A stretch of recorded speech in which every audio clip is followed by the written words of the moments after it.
Hello, I'm here to tell you a little bit about my experiences with the Tronxy Pro V2. To get right down to it, the only thing I would say is don't buy one. This was a big mistake. The company is definitely not ready to take this thing to the market.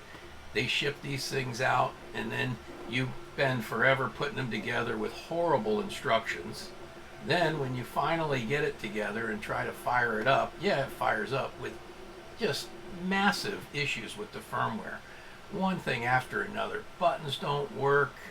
The only way you can communicate with them is to send them an email and then wait 24 hours to get a response.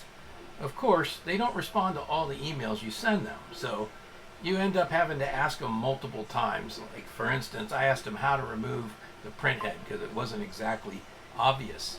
And I sent them 11 emails before they finally responded with just kind of a comment on what to do, and it wasn't even the real answer. I finally had to figure it out by just tearing the thing apart and hoping I didn't break something. For more serious issues like the firmware crashing, which it does very regularly, you get answers like, please reload the configure file, reset the thing, all this other stuff. A bunch of things you got to go through to do it, as opposed to, hey, we'll send you new firmware or we're going to fix this. And they seem to have no clue or plan to fix anything on the machine. I must have sent them 10 to 15 emails stating exactly what issues, what things weren't working. And it seemed like instead of getting the response that there would be someday a firmware update, instead I would get the answer of a workaround, which was basically restart the machine, go through the whole process of reloading configuration files and doing all this tedious stuff to try to get it running again, which I already knew how to do because I've been doing it over and over and over. Here shows an example of a string of issues that I kept sending them that they needed to resolve and look into.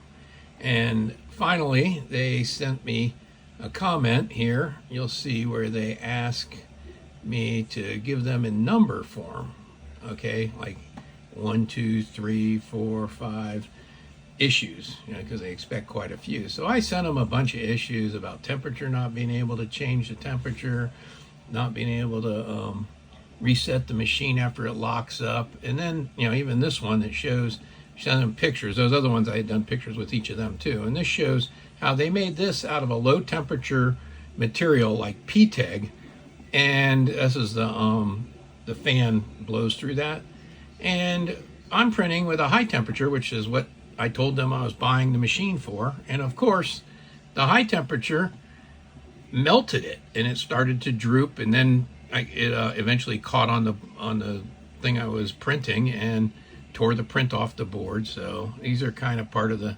nightmares. And of course, all these, I never get any answer back that they're going to do anything about it. They sent me the STL file. You can see how it melted here. So I couldn't wait for them. It seemed like forever. So I went ahead and designed my own Infusion 360 and then used one of my other printers. It actually prints well, and I printed it in nylon carbon fiber so it wouldn't melt, which is what they should have done in the first place. But obviously this machine is just not thought through. And here is where I finally lost my patience. I was trying to print a rather large object in nylon carbon fiber, and I never did actually get a decent print from it. And all of a sudden, in the middle of the night, the controller decided to run one side way higher than the other, and that caused the extruder head to get caught on the model and eventually completely break the extruder head off and just failed the print and obviously ruined the machine. So then I packed it up and decided I'm shipping it back. I took it all apart, boxed it in the original boxes, got an RMA number, but they would not give me a airway bill number to send it back on. So I went down to DHL, who had shipped it to me originally, and DHL told me it was going to cost me over $2,000 to ship this back. So now I'm stuck with a machine that only costs $2,500, so it'll cost me $2,000 to hope I someday get my money back from this pathetic company. they seem to know that once you buy this thing, there's no way you can ever ship it back. So I figure they just use that to their advantage, which is ridiculous in a company.